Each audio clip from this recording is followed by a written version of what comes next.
Good morning, doctor. Today, let's talk about clinical photographs, in particular, pre-orthodontic, progress orthodontic, things that you want to keep a record of, and I highly recommend that you do. You will learn so much from your photos as you review them. Here's how we do them. First of all, we always do facials before we begin and at least at the end of treatment. We do a facial with the lips together, a facial smiling. We do a profile. We do a profile with the lips together, a profile smiling.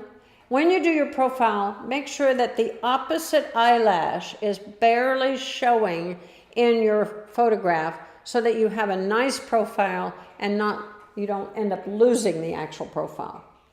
And we do a glamour shot where we've moved them for their profile and we have them turn and smile. Those are the most important facials. Then we do a couple of photos of the lower face area to see how the teeth look in the lip and facial soft tissues of the smile and of the face. Here's what we do. We do an N, that's the lip passive, N, and that's what they say as we're taking the picture, extended. Sometimes they go N, no, N, and then we do E, a nice bright E. That's the smile, so now we can look at the lips. Now the next thing we're going to do is intraorals. And as you know, the intraoral photographs are going to show us the anterior, of course the right posterior, the left posterior, the upper occlusal, the lower occlusal.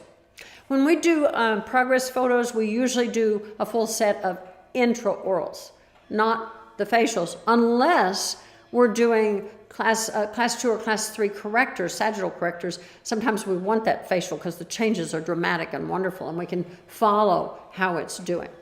But the intraoral pictures are what we usually use for progress. Now, when you do your intraoral pictures, you can actually do lots of different ways of retraction. There are lots of good retractors on the market, but I want to encourage you to think about using clear plastic retractors because the metal ones shine the light off and get into the beauty of the picture, and I think they reduce that a little bit. So I think the clear are something to consider. Also, you can take the posterior by retracting the lip and cheek back and more direct, or you can use a mirror and shooting into the mirror. You'll have to practice them until you get good at it. When you get good at taking the pictures, then you teach your staff. They should be doing your retraction for you.